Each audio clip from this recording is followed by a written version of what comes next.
Scene 1, Apple, take 1.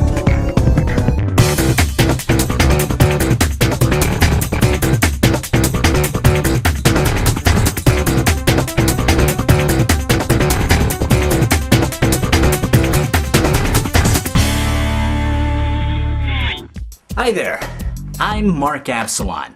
Some of you guys might know me from other video services here on the internet and websites and vlogging and etc. And some of you may not. And what I'm gonna do is teach you how to make your videos, whether they're online, on YouTube, live video, Buzz Online, etc. Any video that might be online and offline better using Chroma key. Chroma key is the removal of one color to divulge another image behind it. Kind of like what we're seeing behind this right now. You'll see Chroma key used on numerous movies, also on some video production work, and the main thing you'll see Chroma key on more than anything else is the news broadcast you watch at night. Chroma key is normally done in two different colors. The first you'll see is green screen, and the second you'll see is blue screen.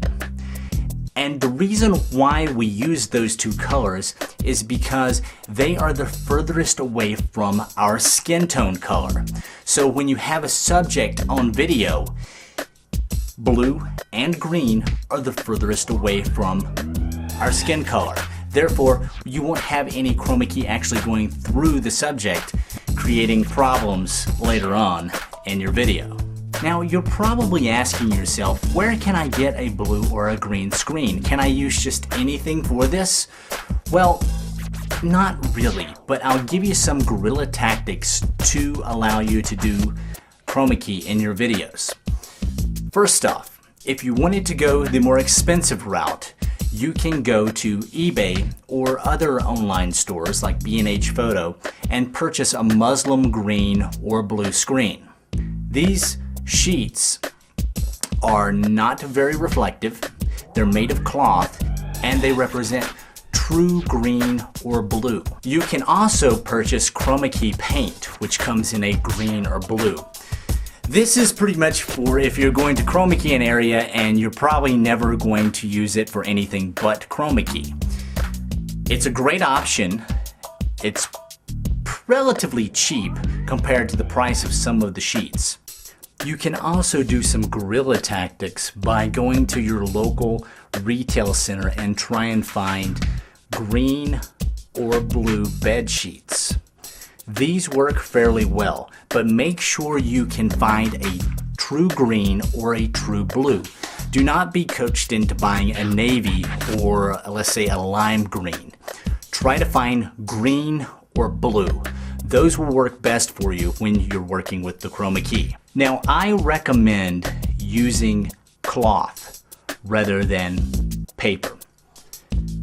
If you go out and just buy a blue piece of paper or cardboard or something like that, most of the time it's going to have a little bit of a shine to it. If you use chroma key with shiny paper that's blue or green, you're going to have some problems keying this out in the editing software when you're trying to remove your green or your blue screen. As you can see behind me, I've got a nice lighting setup for chroma key.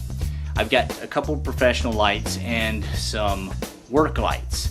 Don't fret, because I'm going to teach you some guerrilla tactics on how to use cheap lights to get the same effect. I'll get into that in just a minute. But as you can see behind me, I have two soft boxes set up for the subject sitting in the middle, the main camera in the middle, and then two work lights that are lighting the chroma key, along with one backlight for the subject. The most important thing of all of the lighting of chroma key is to keep the chroma key, the green screen, the blue screen well lit. This is the most important element of chroma key. What I have doing that for us on this set is I have two work lights. Actually, more like 4 work lights. You can pick them up at any retail center. I bought these two at Walmart for about 38 bucks. And what I have them both on the sides projecting the light directly on the chroma key to keep it well lit. You do not want your subject casting any shadows on the chroma key itself. You can probably get away with mild shadows, but when you get into really harsh shadows, they're very hard to key out in editing. And it's just a pain in the butt. So the best thing and the secret to blue screen and green screen is keeping the chroma key evenly lit. Our subject will be sitting about 5 feet away from the chroma key screen on this little stool. We've got the camera right there in front of us, along with the shotgun mic hooked up.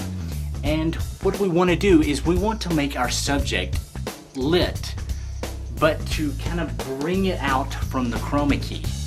Well, what I have here is I have 2 soft boxes, this one and this one.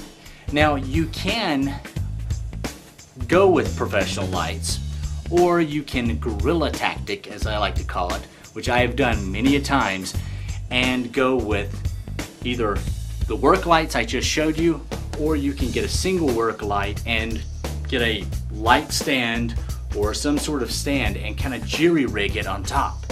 That works really well too. I've done it several times myself. I've actually used that before just as a spotlight with my chroma key being lit by the 2 main work lights. So it works out well, but you want to light your subject. You don't want it to be dark. Scene 1, Apple, take 2. One of the main problems I have seen with a lot of green screen are people that are too close to it. I am probably standing about maybe a foot away from the green screen.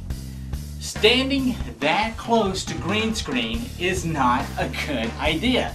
First off, your 2 lights, which are trying to illuminate the whole green screen, actually cast shadows on it. Impossible to key out. Very difficult to key out. It's not good at all. What I recommend is to take at least 4 or maybe 5 steps in front of your green screen, place your subject there, and you will have great green screen. In this video, we've gone over what chroma key is, how the effect works, and how you should light your chroma key screen.